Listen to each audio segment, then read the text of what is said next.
Hello, my name is Lesejo. I'll be your mathematical literacy tutor. I am from Intellectual Minds Academy. I'm a full-time private tutor, and today I'll be helping you revise the 20 November 2024 um, examination paper for mathematical literacy.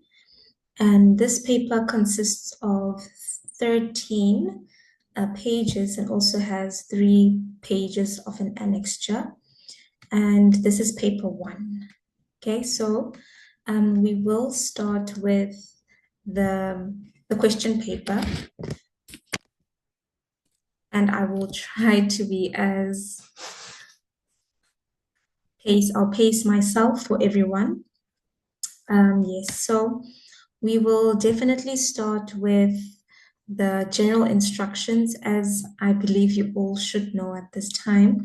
Having a calculator is important, and I think the most important thing also to remember is always checking that your calculator works the day before your exam.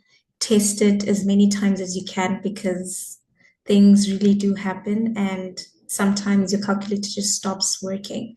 So please do test your calculator before the exam and read the instructions very carefully.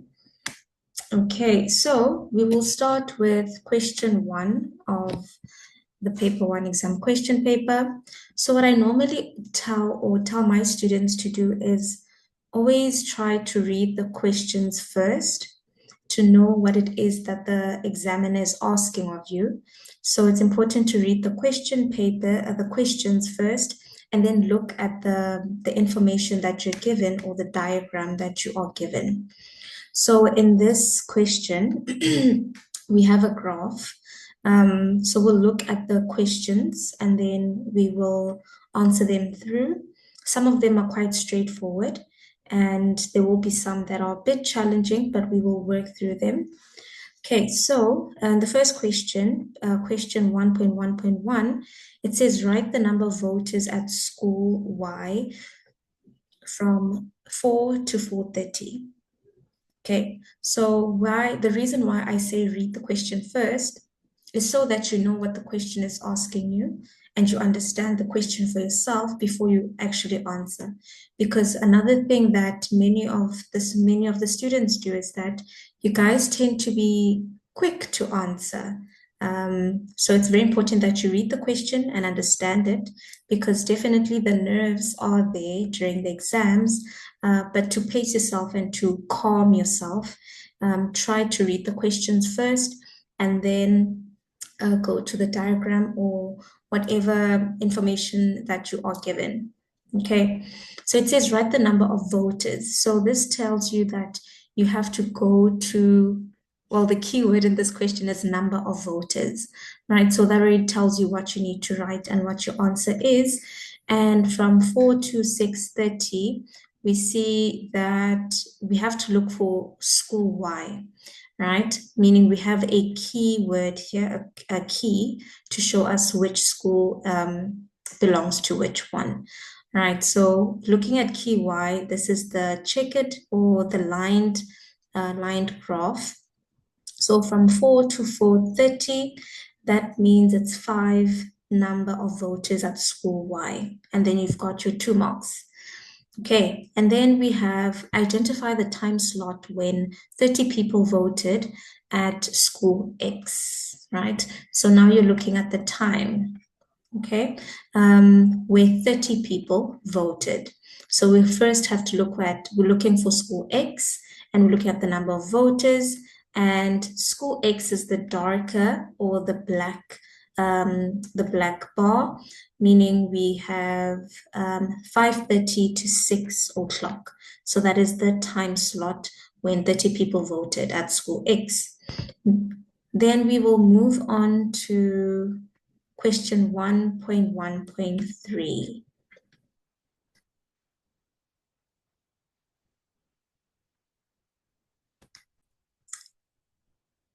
Okay, so as we were at 1.1.3, so in here it says choose the statement A to C below that best describes the trend of the voters. Okay, so here we have to analyze this graph, right? So it says below, choose the one that best describes the trend of the voters.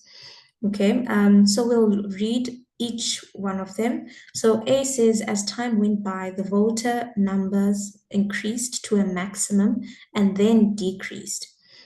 The next one is the voter numbers started high, then decreased, then picked up again. Then C says the number of voters decreased, then increased, and finally decreased with time. All right. Okay, so we're looking at for the voters at school Y. Right, so school Y is the lined bars. So we have to analyze the lined bars and the number of voters. So as we can see, it started off a bit high and it declined up until a certain point, and then it increased again and then decreased again, right? So as we can see, the voter number that started high, then decreased, and then picked up again. Or is it the number that that increased to a maximum and then decreased, right? So this one, it would be, we would say that school Y started at a, well, yes, it started at a high, and then it decreased at between 4 to 4:30, and then there was an increase. There was a great increase, right, at peak. So the peak hour, the peak slot was 5 to 5:30, and then it decreased again to its lowest. So the answer for 1.1.3 would be that it increased and then it decreased and then it finally decreased with time. So it would be C, that is letter C, okay? And then 1.1.4, we are looking at probability. So the probability of randomly selecting a voter from X is 0.56 during the 7:30 to 6 o'clock time slot. And then the question says write 0.56 as a simplified fraction. Okay, so how do we do this one?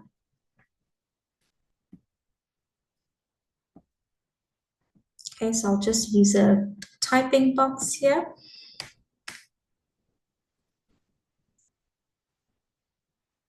Okay, so probability can be expressed in different ways, as we know, can be expressed as a percentage, as a decimal, and now as a fraction, right? So the simplest way for us to change it to a fraction is for us to change it from to change it from a decimal to a fraction, right? And how do we do that? Okay, so we'll start by first. Right, so the simplest way to simplify it to a fraction is to return it to a percentage form. So since 0.56 is in decimal, then we move the comma to decimal point. So we divide it by 1 and we say 0.56 divided by 1 times 100 divided by 100, right? So they will divide, so 0.56 divided by 1 times 100, then it will lead us to 56 over 100. So from here, we have to find a number that can be divided into both the numbers 56 and 100 without leaving a remainder. But we don't have any number like that, or we can also use twos. So we could say 50, 56 divided by 2, 100 divided by 2, and 56 divided by 2 gives us 28.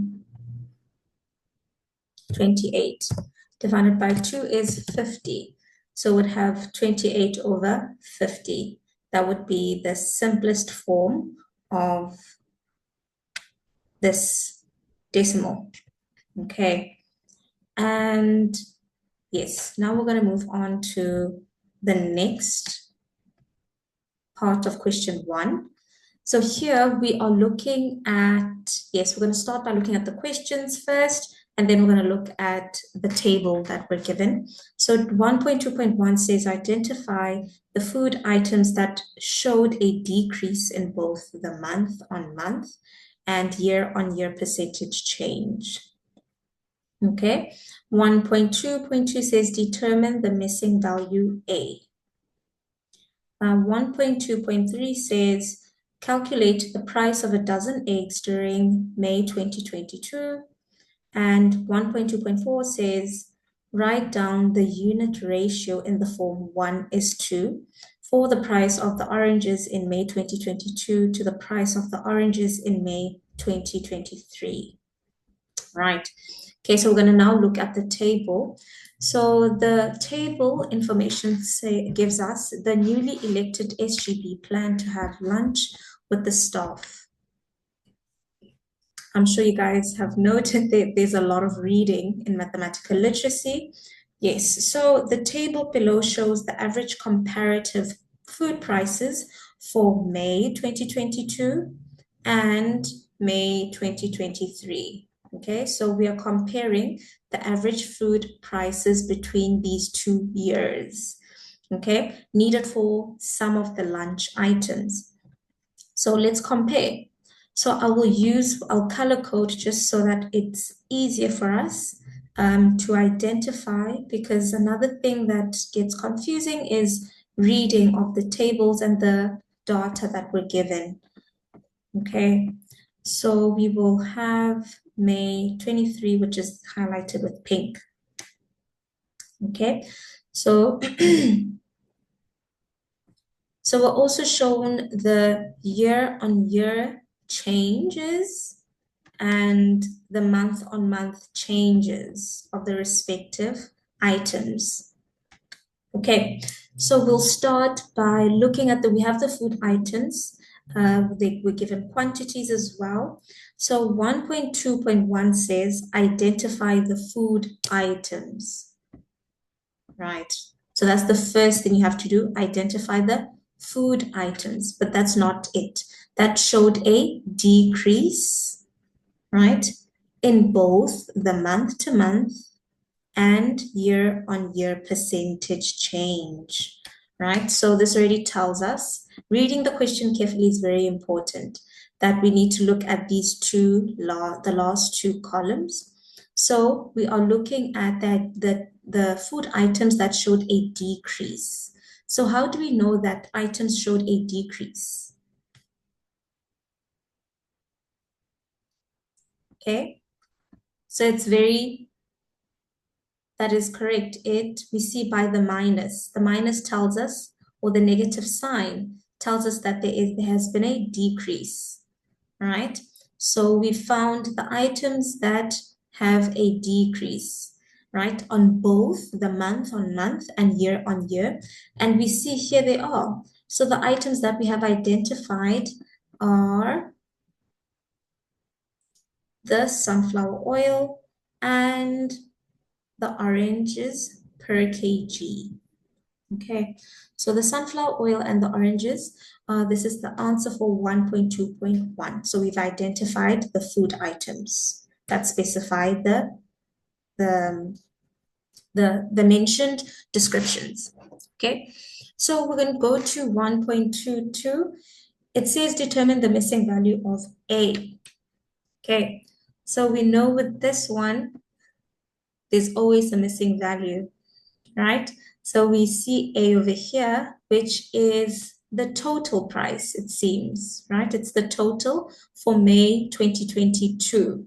So what does this mean, right? So if it's a total means we have to sum the the prices together to find the total cost of the food prices. Okay, so 1.2.2, we add all the prices that are listed for each item and we get the total, and that's how we get the value of A. All right. Okay, so we'll move on to 1.2.3. It says calculate the price of a dozen eggs during May 2022. Right? So, important thing, very, very important. Many of us like to answer because, oh, we've seen the question and we've seen the answer. But it's very important that you read the question very carefully. So it says calculate. So without any calculations, and if you just write the answer because you calculated it on your calculator, you will lose marks. So please note, whenever it says calculate, make sure to calculate, show calculations, the very same sums that you gave the calculator, give them to the examiner. Okay, so we have to calculate the price of a dozen eggs, right? So important thing to note, another thing to know is what is a dozen, right? We need to know what a dozen means. A dozen is simply 12, right? So a dozen is a quantity of 12. So it's a word that describes 12 of something. So it can be a dozen eggs, a dozen flowers, a dozen apples, a dozen oranges, whatever it is that's a dozen, it's 12. Okay, so now it says calculate a dozen of them during May 2022. So we already know that we have to look at May 22 for the eggs. But here it gives us 1.5 dozen tray. So what is 1.5? Right? 1 is a whole. Okay? So 1 is a whole, the whole number. So 1 dozen. 1 meaning it's a 12. But it says there's a half as well. There's also 0.5, which is a half, meaning it will be half a dozen. And what's half a dozen? 6. Right? So what is the total number of eggs? It is 18, right? But now we are told that the price of 1.5 dozen is 52 Rand and 97. But we need to find out only for 12. Okay, so this is where I like to use what we call the cross multiplication, right? Using ratios. So if we know that for 1.5 eggs, dozen eggs,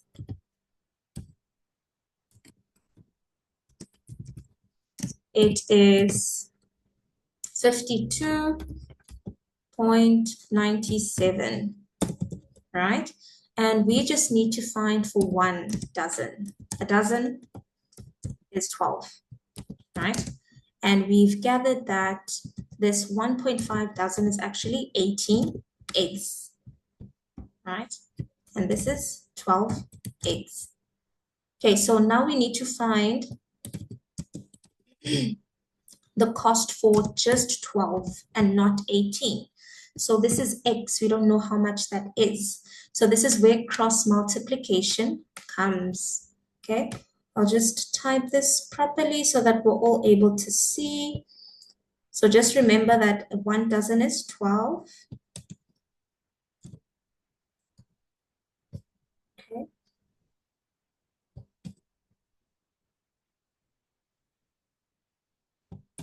I believe you know that we're talking about eggs here.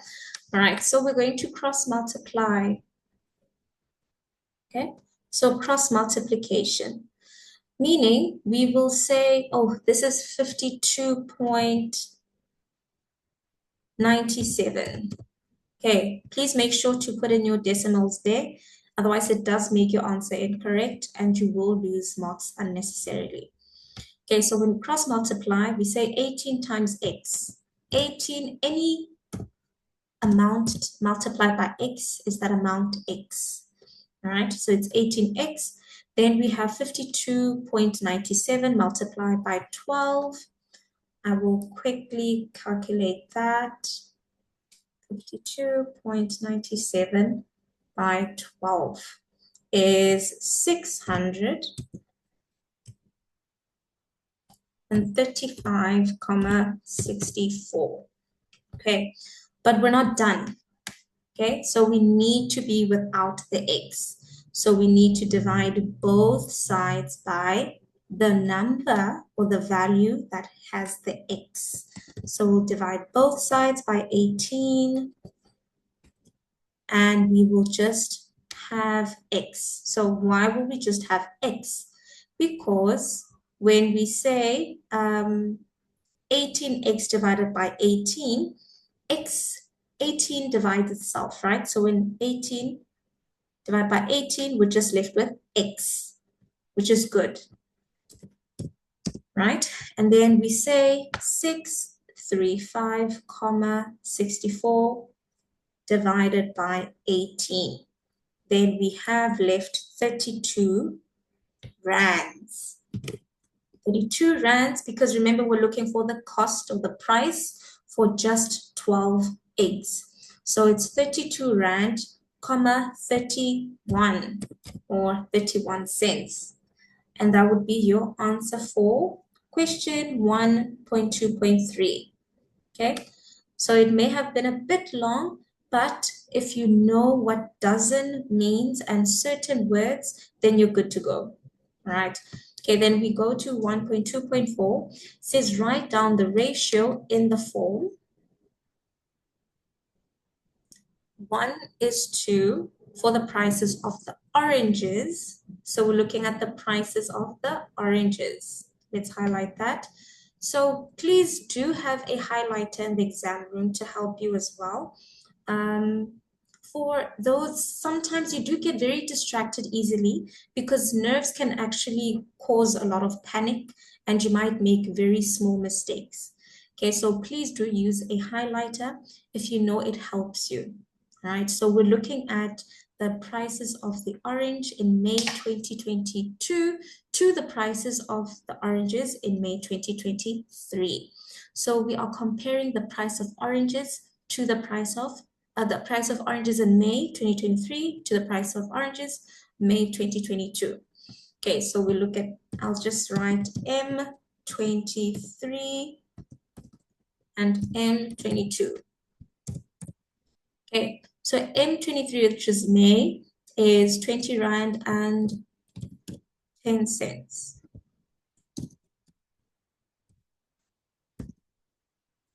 Then we have 22 Rand and 7 cents.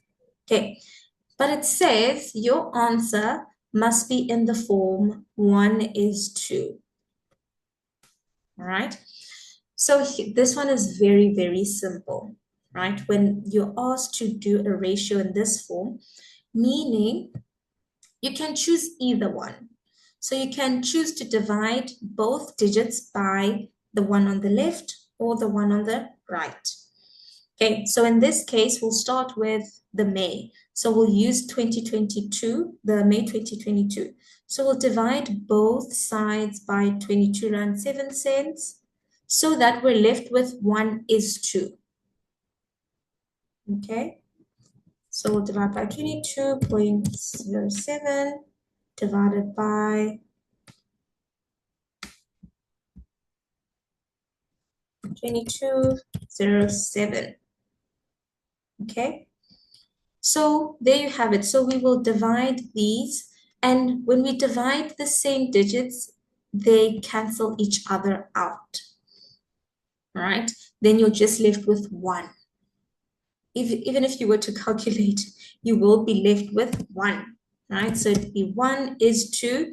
Now we find the other side. So it'll be 20 Rand 10 cents divided by 22 Rand and 7 cents.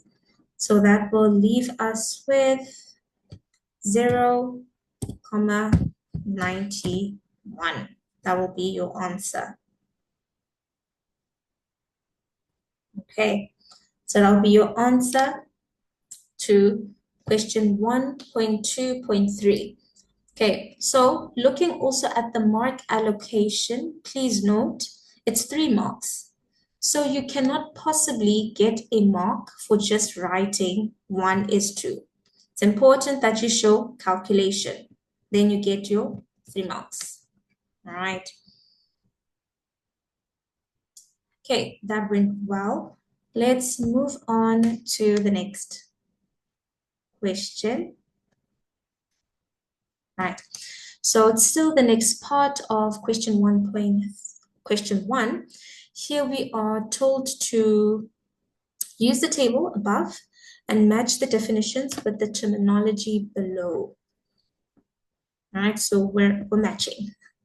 Okay, so like I said, if it works for you, you can adopt reading the questions first, but if you feel like reading the information first helps you, then please stick with it.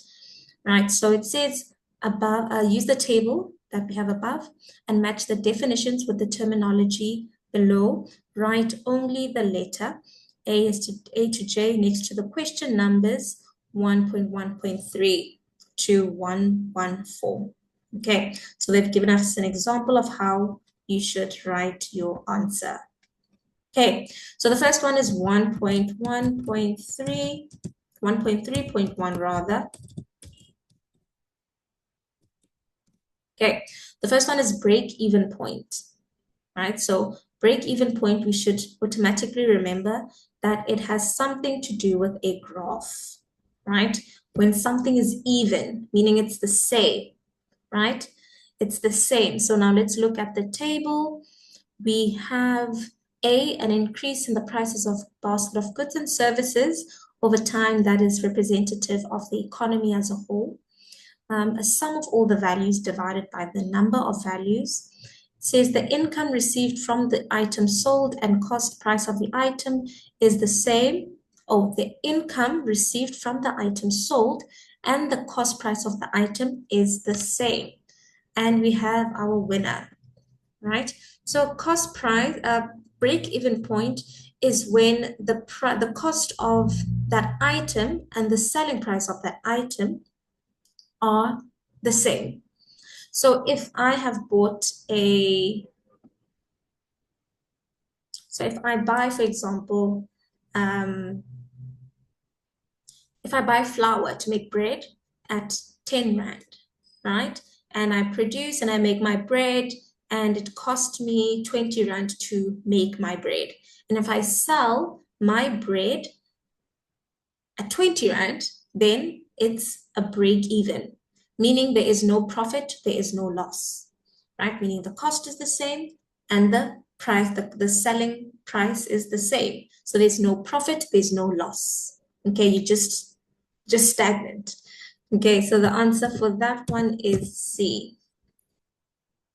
Right, let's go to 132. Okay, so the next one is inflation. I'm sure you guys have heard of this multiple times in the news, something that we're all going through as a country or an economy. Okay, so inflation is, let's look. So it says the value or values appearing most often in a data set, or the difference between the highest, lowest value in a data set. No, the amount paid regularly at a particular price, rate for the use or loan of money.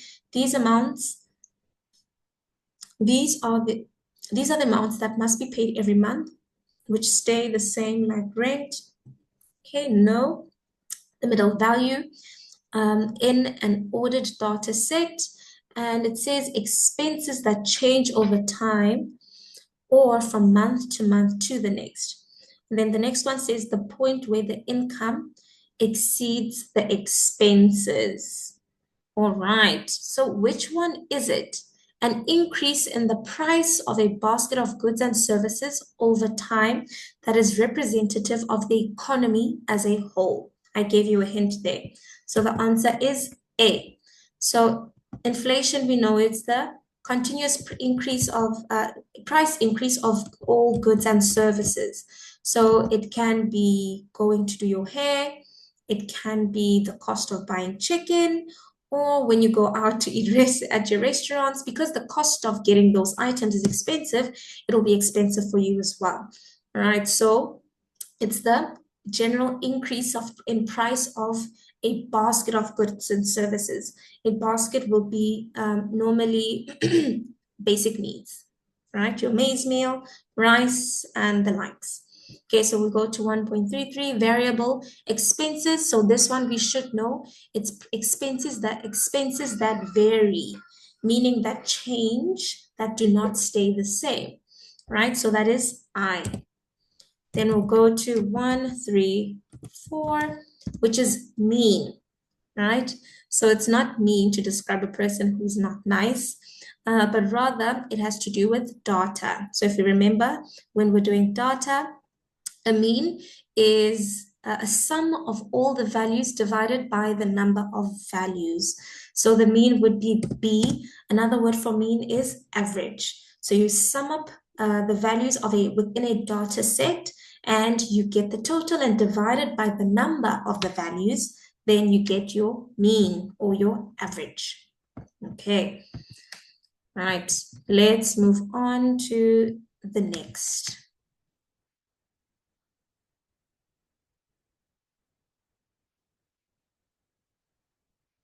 Okay. We are at question 2 now, finally.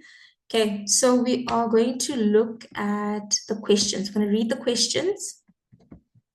So the first question says, write the meter number. Guys, like I said, highlighting really helps you. It makes life so much simpler at a stressful time or moment or 3 hours of your life. Okay, so question 2.13 says determine the missing value B. So we're looking for B. And 2.13, a partial residential electricity tariff table excluding VAT is shown below. Okay, so we have table 3, residential electricity tariff, and it says determine the number of kilowatts units purchased that Mika purchased. So this is a big one. It's a very big question, right? It's 7 marks. It's quite big. Okay, now let's look at the purchase prepaid or the information that we're given, the data. So we're given a till slip, right? So Mika purchased prepaid electricity and received the following till slip. So note that some information has been omitted.